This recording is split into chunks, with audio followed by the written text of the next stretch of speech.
విజ్ఞాన వాళ్ళకు ఇంకోళ్ళకు ఇట్లాంటి వాళ్ళకి ఫీజులు కట్టలేక అప్పులు పాలైపోతున్నారు కదా, ఇంజనీరింగ్ కాలేజీలకి డబ్బులు కట్టలేక అప్పులు పాలైపోతున్నారు కదా, ఫీజు రీయింబర్స్మెంట్ ఇద్దామని ఆలోచన లేదు మీకు. ఎంతసేపు కులాలు కాపులు కమ్మోళ్ళు ఆళ్ళు ఇళ్ళు ఈ తప్పితే ఈ గోల్ తప్పితే ఎన్నికల ముందు మీరేం చెప్పారు? జగన్మోహన్ రెడ్డి గారు దళితులకి లోన్లు ఆపేశాడు, మేము లోన్లు ఇస్తాం, స్కీములు ఇస్తామని చెప్పారు. బీసీలకు స్కీములు ఆగిపోయినాయి, మేము స్కీములు ఇస్తామని చెప్పారు. ఈ 2 ఏళ్లలో ఏ దళితుడికి ఏ స్కీమ్ ఇచ్చావు, ఏ వెనుకబడిన కులాల వాళ్ళకి ఏ స్కీమ్ ఇచ్చావు, ఏ లోన్ ఇప్పించావు, ఏ గిరిజనుడికి ఏ లోన్ ఇప్పించావు? అందరు నేను వాడుకోవటం తప్పితే మళ్ళీ కులాలను రెచ్చగొట్టడం. ఇవాళ ప్రశ్న అనేటువంటి ఒక యూట్యూబర్ రావణ్ గారిని తీసుకుందాం, సంఘటన తీసుకుందాం.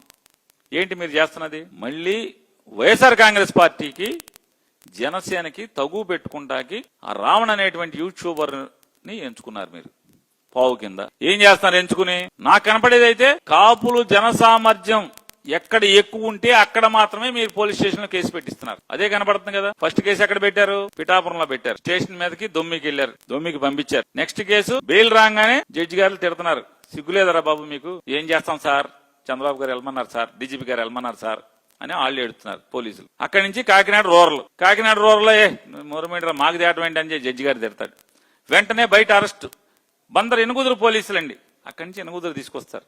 ఎనుగుదురులో స్టేషన్ మీద దొమ్మి స్టేషన్ లో గోడ దూకెళ్తారు రౌడీ షీటర్లు. మరి కొట్టాల్సింది కదా, ప్రశ్న రావణ్ణి కొట్టాల్సింది కదా, ఎందుకు కొట్టలేదు అని అడుగుతున్నాను. బయట అరుగు మీద కూర్చున్నాడుగా, చెక్కబల్ల మీద రావణం చిద్దిలాసంగా నవ్వుతా కూర్చున్నాడు కదా.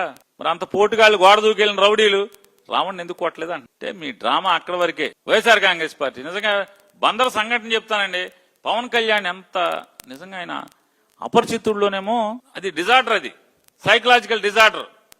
కానీ ఇతను మోటివేటెడ్ డిజార్డర్, ఇది మల్టీ స్ప్లిట్ మోటివేటెడ్. ఇది తనకు తను కావాలని తెచ్చుకుంటాడు ఆయన పవన్ కళ్యాణ్ గారు.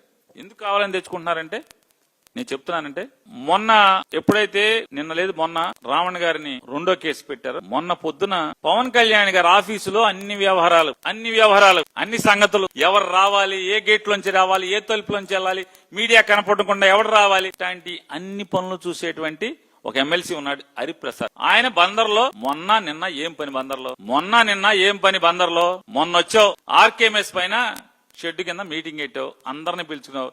ఏంటి అంటే పని, ఎవరికి ఏం పదవులు కావాలి, ఎవరికి నామినేటెడ్ కావాలి, ఎవరికి కౌన్సిల్ టికెట్ కావాలి, ఎవరికి ఎమ్మెల్సీ టికెట్ కావాలి, ఎవరికి జిల్లా పరిషత్ చైర్మన్ కావాలి, ఎవరికి ఎంపీపీ కావాలి, ఎవరికి జెడ్పీటీసీ కావాలి, మీరందరూ అప్లికేషన్లు పట్టరండి అని జిల్లా మొత్తం అక్కడికి పోగేస్తామంట.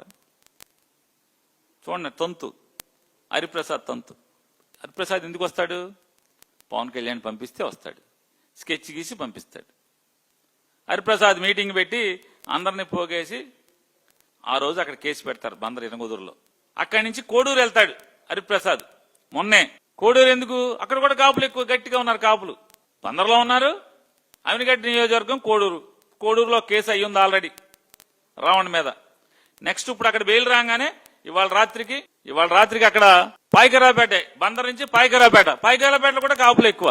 పాయకరావుపేట నుంచి ఇవాళ రాత్రి కోడూరు చేస్తారు, చూసుకోండి కావాలంటే. ఎక్కడ కేసు కడుతున్నా, ఎఫ్ఐఆర్ కడుతున్నా రావణ్ మీద, అన్ని చోట్ల కూడా కాపులు అధిక జనసాంద్రత ఉన్నటువంటి ప్రాంతాల్లో ఆ పోలీస్ స్టేషన్ పరిధిలో మాత్రమే కేసులు కడుతున్నారు. ఎందుకని? ఒకటి స్టేషన్ మీదకి వెళ్ళి దూకుడికి వెళ్తాకి జనం కావాలి, అమాయకులైన బకరాలు కావాలి, వైసీపీ వాళ్ళతో గొడవలు పడాలి, మళ్ళీ జనసేనకి వైసీపీకి తగులు కావాలి, ఫ్రిక్షన్ కావాలి, తద్వారా మళ్ళీ వీళ్ళందరూ కూడా పవన్ కళ్యాణ్ వెనక్కి చేరిపోవాలి. చంద్రబాబు నాయుడు యొక్క తప్పుడు కుట్రలు తప్పితే వేరే ఏముందంటున్నాను. పోలీసులు సిగ్గుపడరా అని అడుగుతున్నాను. ఐపీఎస్లు చదువుకున్నారు, పోలీస్ స్టేషన్ మీద దొమ్మి వస్తే రౌడీ షీటర్లు పోలీసులు ఏం చేస్తున్నారని ఊరికి ఎవడొకడు దొరికితే మామూలుగా రౌడీని చంపేశామని ఇక్కడ చెప్తారా? చంద్రబాబు నాయుడు గారు, పవన్ కళ్యాణ్ గారు చెప్తున్నారుగా, రౌడీ షీటర్ని చంపేస్తే తప్పేంటి అని మాట్లాడుతున్నావుగా.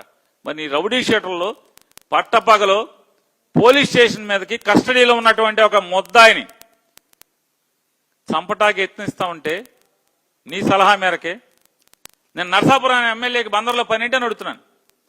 నరసాపురం ఎమ్మెల్యేకి ప్రభుత్వ విప్ అతను బందర్లో అతను పని ఏంటి, బందర్ ఎందుకు వచ్చాడు? ఒక ఎమ్మెల్సీ ఒక ఎమ్మెల్యే మొత్తం ఆర్గనైజ్డ్ గా నిన్న ప్రశ్నరావణ్ణి జీబేక్ బస్సు ఎక్కించి పంపించే వరకు వీళ్ళందరూ బందర్లోనే ఉన్నారు. బస్సు ఎక్కించి హాస్పిటల్కి పంపించాక మాత్రమే, కోర్టుకు పంపించాక మాత్రమే హాస్పిటల్కి వెళ్ళి వీళ్ళందరూ కూడా ఖాళీ చేసి వెళ్ళారు ఆర్కేఎంఎస్ ని. దీన్ని ఏమంటారు చెప్పండి? పవన్ కళ్యాణ్ గారు ఎన్ని కోణాలు అంటే నారా చంద్రబాబు నాయుడు గారు పవన్ కళ్యాణ్ ని కాపు కులాన్ని ఏ రకంగా వాడుకుందామని ప్రయత్నం చేస్తున్నాడో మనకు అర్థం అవుతుంది కదా.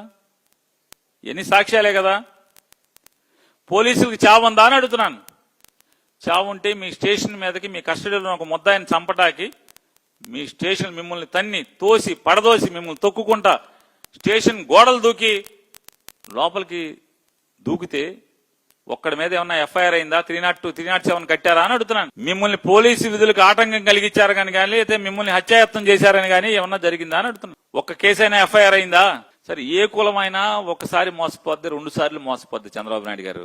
ఆఖరికి మీ కమ్మారైనా సరే ఎన్నిసార్లు రామరాని పడదోసిన కానించి మోసం చేస్తాను అన్నారు మీరు. ఖచ్చితంగా వాళ్లే మీ మీద తిరగబడతారు. చూసుకోండి. మీ కులాల కుంపట్లు ఈ రకంగా నీచంగా దిగజారి మీరు రాజకీయం చేయటం ఈ రాష్ట్రంలో ఇంకేం లేవా అని అడుగుతున్నాను.